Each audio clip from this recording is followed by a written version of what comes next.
say it, yeah. He was not only not just any tax collector, he was the chief tax collector in Jericho. And what else can I tell you about him? Pretty rich guy. He also was very, very short. Don't yell it out. A short guy from Jericho, chief tax collector, and I'll give you one more hint. His name starts with Z. I know. Yeah.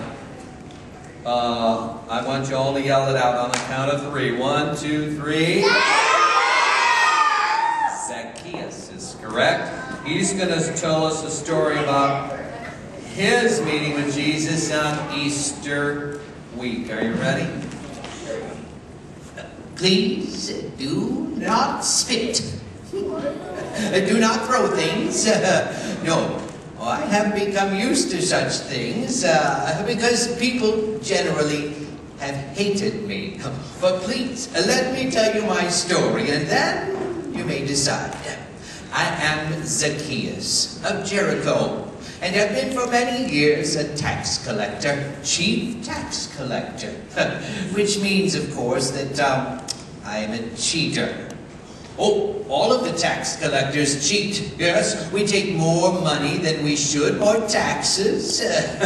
Well, because I was the chief of the cheaters, I had a very rich lifestyle, a very fine, large house, lots of beautiful clothes, all the food I could want. But with all my riches, I could not buy one thing. I had not one friend. Could not count one person to be my friend.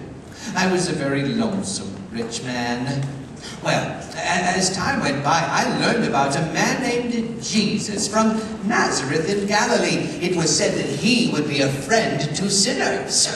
And I knew I was a very great sinner in need of a friend. And so I determined if he ever came through Jericho, I would go to see him. Well, I learned that just that thing was taking place. He was on his way to Jerusalem for the Passover. So I went down to the streets when I knew who would be coming into town so that I could see him. When I got to the streets, well, they were filled with people, very tall people. I tried to look over the crowd, but I couldn't see a thing. Well, I was almost about to give up when I spied a large sycamore tree in the distance. I had an idea. I ran to that tree, I hoisted up my fine robes and climbed into its branches just to get a look at Jesus. Oh, there he was. At first glance, he was nothing special. An ordinary country person like all the rest. But as he walked along, I saw what made him different. Normally, when an important person goes through the crowd, he keeps his hands in his sleeves, so the common rabble won't get him dirty. But Jesus did not do that. No, when people reached out to him, he reached back to squeeze their hand or stroke their hair or give them a hug. Oh, it was clear that the people loved Jesus and he loved them back. Well, the procession came slowly along until it stopped right under the tree where I was. Well, that's when it happened. Jesus picked up a small child, threw him up in the air, and caught him in a great hug. Everyone chuckled, including myself. He threw the child up high and caught him again. And that's when his eye came to rest upon me, up in the tree. Why, when he looked at me, it seemed like the whole crowd did too. Clung to the tree for dear life. That's when Jesus spoke. With the child still in his arms, he said, "Zacchaeus, come down right away. I must stay at your house today." He called my name. How could he call my name? How could he know who I was? So I clambered out of the tree. I nearly tore my robes in the process. I went to where Jesus was, and there I stood, looking into his face, and out of his eyes, why, there was none of the hatred or disdain that most people looked at me with. No, I looked up at him, and from his eyes there came back love. It was like a cool drink of water on a hot day. I didn't know what to say. Finally, Jesus looked down. He said, Zacchaeus, shall we go? Yes, Lord. Yes, please, this way. I guided him to my house, and there I commanded my servants to present a marvelous feast for Jesus and all his disciples. Well, the food was not what made that banquet special. No, it was the talk that Jesus and I had. We talked of many things, of course, of the true riches, and the family of God, and faith, and trust.